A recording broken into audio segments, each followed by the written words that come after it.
Hello and welcome to Cooking with Music, where you the viewer send in your favourite songs and Brian has to cook a meal in the time it takes that song to play. Now today our music is an old classic from the 70s and it runs for quite a long time, it's 7 minutes and 42 seconds. And Brian is now taking on a traditional Japanese dish with a bit of an Asian twist in regards to the ingredients. So today we'll be looking at a traditional Japanese curry. So without further ado, for those about to cook, we salute you. Welcome to the kitchen. And today we are cooking one of my all-time favorites again. Look, I grew up in the UK and I grew up on curry, right? Once we discovered it in our house, it was a regular dish. In fact, it became our national dish. But we have to get the chicken on right now and I'll get back to you. Right, let's get the heat on. This is the important bit. Got to cook the chicken. But then again, don't forget, we've got enough time this week, all right? We ain't going to lose this one. We've got 7 minutes and 42 seconds. So I can actually be quite pedestrian about what I'm cooking. So, today, the big one is we are cooking Japanese curry. Right, first things first is we love curry. And second thing is we're doing Asian noodles and we haven't done a curry. All right, so we have to do curry. Right, chicken in, come on lads. There you go. Right, can you hear that? That's it, right. Oh, the lovely sound of chicken cooking. Just gotta dig that full heat, nice and crispy. Right, let's move on. Right, so we had a bit of a thing about curry. In Japan, curry is now a national dish. Onions, carrots. Yeah, look, it's a national dish. And the British brought it over in, when was it? I think it was about the late 1800s. And the first known recipe in Japan was 1872. Now let's not forget, every Asian country has their own dig on curry, right? But Japanese, they did it their way, of course, as they would, because they're Japanese, right? Like the Malays did it, and like the Indians did it. Right, stir it a bit. There we go. Now, let's get the heat on. So yeah, that's what they did. They made their own curry, and it's become a national dish in Japan, and they love it. And to be honest with you, I love it too. I just can't get enough of it. Right, what we've got to do is we have to put our noodles in. These are soba noodles. Very hot, in they go. Now they are going in with these little things. See these? Now these are cheeky. Yeah, a little bit look like big chunks of chocolate, but I'll tell you what, you wouldn't want to eat one because you'd be in big trouble. But they are actually Japanese curry flavouring. Right, now, Tim assures me that 2 of them is enough. So I have to go with him, right? And that's fair enough. They take 4 minutes and we are on a time scale. We're doing really, really good so far today. All right, let's keep cleaning as we go along, you know. It's tough work being a chef. That orange juice keeps the old lips nice and free, doesn't it?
all going to be cooked all in good time.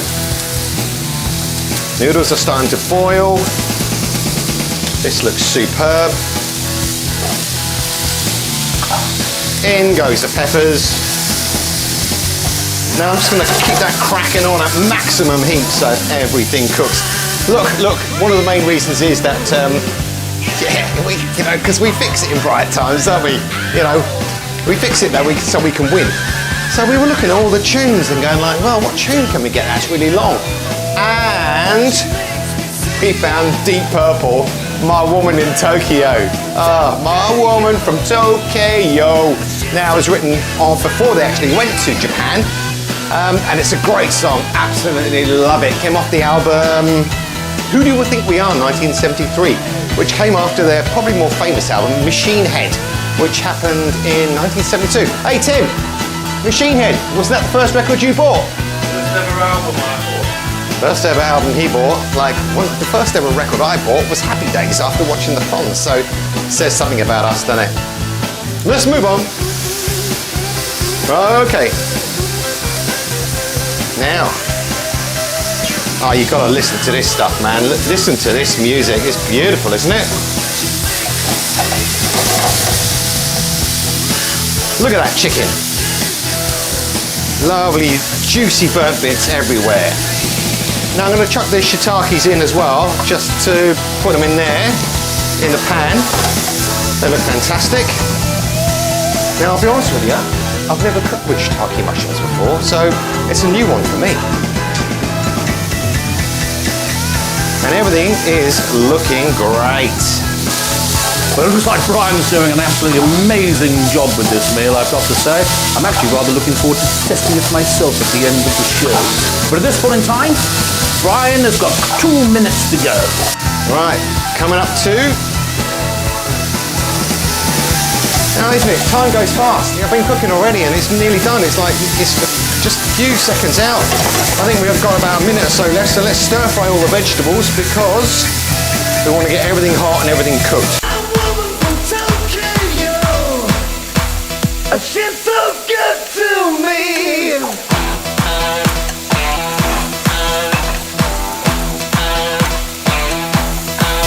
Everything is going in the big pots.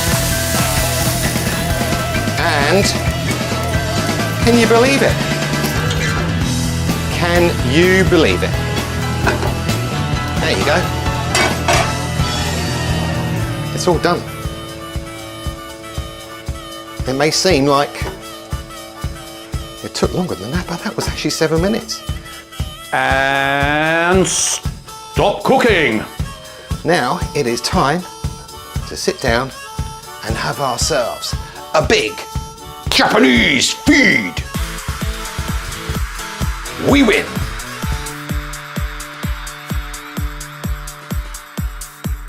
All right, so it's the big moment. It's a big taste tester, isn't it? Yeah, and obviously this is my favourite part of the show because I get to eat what I cooked.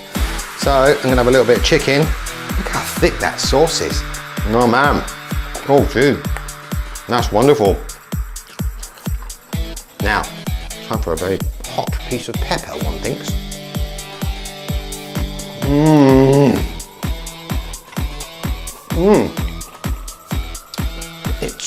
It's so different than normal curry. You know, I don't often eat a lot of Japanese curry. I tend to find Indian curries more intense, but this is quite mild, as being quite spicy as well. But I'll tell you what, it's a cracker. Job done. We win. Well, that was absolutely superb by Brian, I've got to say. The aromas that were coming out of the kitchen were exceptional. I've always been a big favourite of the Japanese curry. For some, it actually reminds them of the old days in the UK when they'd have curry on their chips. So all I can say is, well done, Brian. Spectacular work, and what a great recipe for noodle week.